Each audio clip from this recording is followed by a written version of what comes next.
Welcome to the Widows Collective, where grief meets hope, healing, and community.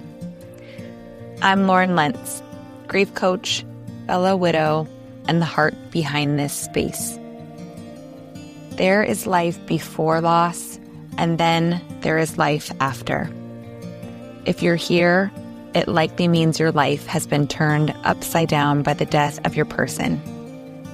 Maybe you've just found yourself in this new world that feels unrecognizable, or maybe you've been walking it for a while, trying to figure out what healing looks like now. I want you to know you are not alone. This podcast is a gathering place for widows living in the after. Together, we'll name the ache, honor the love, and share tools, truths, and stories that help you feel supported along the way.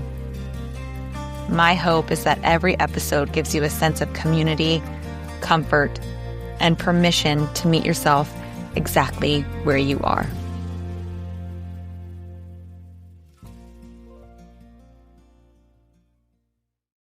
Hello, and welcome back to episode 23.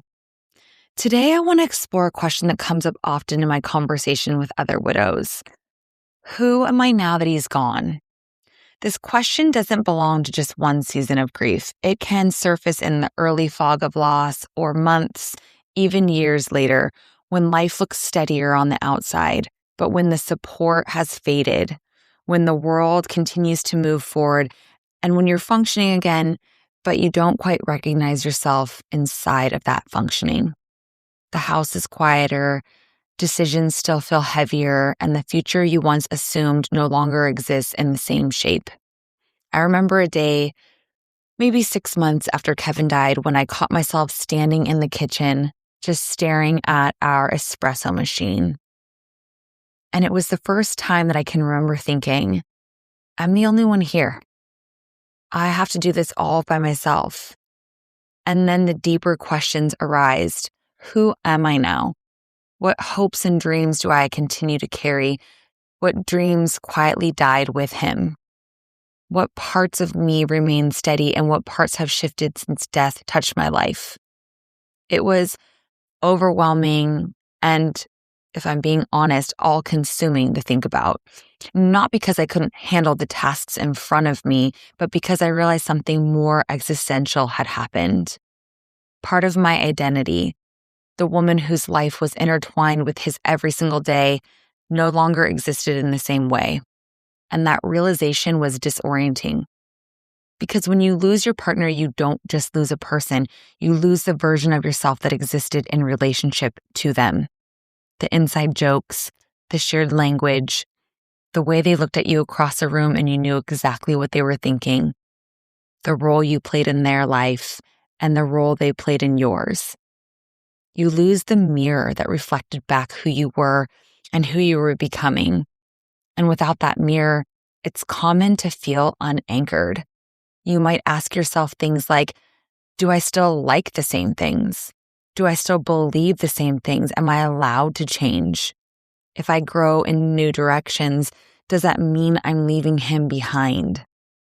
There's a strange tension that can happen here.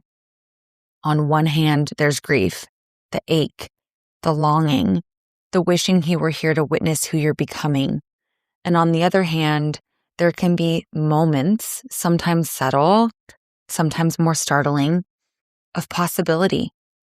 Maybe you make a decision on your own and you realize, I can handle that. Maybe you try something new and you think, I didn't know I had it in me. And then almost immediately, guilt can follow. Because oftentimes we think, who are you to feel strength? Who are you to feel curiosity? Who are you to feel even a flicker of excitement about something in a life where he isn't physically a part of it? This is where identity work in widowhood becomes tender. You're not becoming someone entirely new, and you're not staying the exact same. You're integrating. You're carrying forward love, values, memories, shared growth, while also discovering who you are when you are no longer half of a visible pair. And that can feel lonely. It can feel unfair. It can feel like starting over without ever wanting to. But here's what I've seen in myself and in women I walk alongside. The question, who am I now, is not a betrayal of who you were. It's an act of survival. It's your nervous system and your soul trying to reorient in a world that has shifted overnight. And the answer doesn't come all at once. It comes slowly in small choices, in quiet realizations, in boundaries you didn't use to set, in strength you didn't know you possessed, in softness you didn't know you needed. So today, I want to sit with this question with you, not to solve it, not to rush it, but to gently explore the ache, the confusion, the unexpected moments of freedom, and even the small sparks of possibility that can surface when you begin to redefine yourself. Because redefining yourself after loss isn't about erasing him.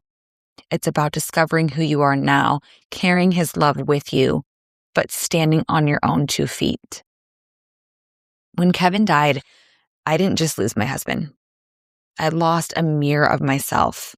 He knew me in ways no one else did. My quirks, my moods, my fears, my dreams, my joys. Losing him wasn't just losing a person. It was losing the reflection of who I thought I was, the person I had become alongside him. I remember small, ordinary moments that hit me harder than I expected, putting together furniture all alone for the first time, something we'd always done together. Well, mainly he did, and I just read the instructions, and realizing I had to figure it out all on my own. Hosting a birthday for my son and noticing how empty the room felt without Kevin's voice, his laughter, his presence. Making Sunday morning coffee a ritual that we shared together and finding myself sipping it silently. Noticing how quiet the house was and how much of him was woven into routines I now had to navigate alone. Going to the grocery store and instinctively looking for the food he loved in an aisle, or thinking about how he would always offer to stop at the store after work so that I didn't have to. And in each of these small moments, the question would creep in, who am I now without him here? It's a question that feels heavy, sometimes overwhelming, and it's okay that it does. It means you're noticing the depth of what you've lost and the depth of who you are as well. What I didn't realize then, and what I want you to know if you're listening now, is that these small, ordinary moments are also where the first sparks of new awareness appear. You notice what you can handle on your own. You notice the parts of you that remain steady even when the world feels so off kilter. You notice new capabilities, new resilience, and sometimes new curiosities about life you hadn't considered before. It's both devastating and revealing. It's grief and growth intertwined. Feeling disoriented, sad, frustrated, or even resentful at times is completely normal. It's not a reflection of weakness or moving forward too quickly. It's simply the body, heart, and mind adjusting to a life that is no longer the same. A life where you are learning to hold yourself in ways you didn't have to before. And it's in these moments, the making of coffee, shopping, managing routines, that you slowly start to redefine who you are without them here. Not by erasing the love or memories, but by discovering the ways you are capable of standing on your own, carrying forward what was shared, and still feeling the tenderness of what has been lost. We spend years, sometimes decades, as a partner, a spouse, a teammate, someone whose life is intertwined with another. And when that person is gone, it's not just grief, it's disruption. Your nervous system notices the absence before your mind does. You feel it in tightness across your chest, a restless mind, moments of unease when the world seems normal, but your inner landscape isn't. Even when you're functioning, there's a quiet shift, a subtle emptiness that reminds you something fundamental has changed. This is why the question, who am I now that he's gone, isn't a question you answer overnight. It's not a puzzle you solve. It's a season or multiple seasons. Sometimes it whispers softly in the background in moments of pause. Other times it roars in laughter that doesn't feel complete, in milestones you navigate alone, in the quiet of the evening when the house feels still. And the answer, if there is one, doesn't arrive all at once. It comes slowly in layers, in noticing the strength you didn't realize you had, and sitting with your grief without needing to fix it, in moments of curiosity or possibility that you didn't expect to feel, in the subtle reclaiming of space inside yourself that feels like just yours. You carry the love you shared, the life you built together, and all that remains a part of who you are. And over time, the question shifts. It begins to feel less like a loss of self and more like an invitation. Who am I becoming in this life now? This is a space we'll sit in today.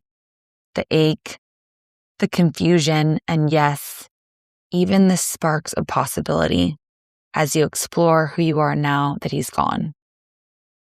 So let's take a moment together here. If it feels safe, if you're able to, then close your eyes. If not, keep them open and just take a deep breath in and exhale slowly, bringing your attention to yourself in this moment, to your body, your breath, the life you are living right now. Notice the small details of your day, the rhythms that have become uniquely yours, the parts of you that may feel steady, even amidst this huge change. Now gently ask yourself, who am I imagining I'm becoming without him here, while still carrying the love and connection I have for him forward? There's no need to answer out loud, no need to fix it. Simply notice. Are you feeling tension, ache, moments of quiet strength, thoughts of hope, possibility that may be emerging? Breathe in and let your body know it's safe to feel. Breathe out and allow yourself to soften into this question, letting it exist without pressure or expectation. Here's something I want to compassionately invite you to consider, because I know it can feel a bit sharp to acknowledge at times. Your identity isn't lost. It's evolving.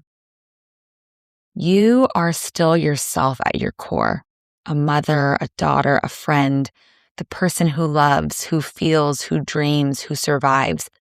And yet, you are also becoming someone new. Some parts of you are stretching, maybe even growing or shifting in ways you didn't anticipate. Some aspects feel fragile or uncertain. Some feel sharp, and some feel expansive, maybe even alive or capable in ways that surprise you. Both are true. All of it's true. You are holding the essence of who you've always been and allowing the space for who you're becoming. A small exercise for you to take away with you today. You don't have to do it now, but when you have time, take a pen and paper. List the roles you occupy in your life right now. Circle the ones that feel most alive and underline the ones that feel empty or missing. Notice what that tells you. Maybe it's grief. Maybe it's opportunity. Maybe it's both. And here's a really crucial part. You don't have to figure it out today or tomorrow or any time in this near future. The question, who am I now that they're gone, isn't a problem to solve. It's a space to inhabit. over time, what starts as a disorienting question can become a doorway. You might discover capacities in yourself you didn't know existed. You might find new joys in small moments. You might reweave relationships with friends, children, your community, and yourself. I want to invite you to consider this. Part of grief isn't just mourning the person who's gone. It's noticing the ways they shaped your life, the love they gave, the rhythms you shared, the parts of yourself they helped bring out, and gently allowing yourself to step into those spaces in your own way, not to replace them, not to erase your grief, but to live fully in the life you carry forward, carrying their love with you.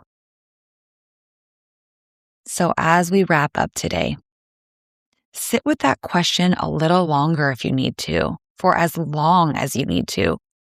Let it rest in your body and in your heart. Notice where it feels heavy and notice where it sparks even the tiniest flicker of curiosity or possibility. Give yourself permission to feel both the absence and the presence of who they were and who you are now becoming. Allow yourself to hold both the tenderness of grief and the small stirrings of life at the same time. You don't have to choose between them. They can exist together. Remember, you are still yourself. You are still whole. You are still allowed to expand slowly into the life that is yours to live, with grief, with love, with courage. Every step, no matter how small, matters. Every moment of noticing, of breathing, of softening into yourself is a part of this journey. And if you feel drawn to community in that exploration, know that spaces like my online program, Reimagine, are here to hold you while you sit with these questions alongside women who truly understand. The sharing, the witnessing, the gentle companionship of others who see and honor your grief can be a balm, a guide, and a reminder that even in the ache, you are not alone. Breathe in and exhale and carry this awareness with you today.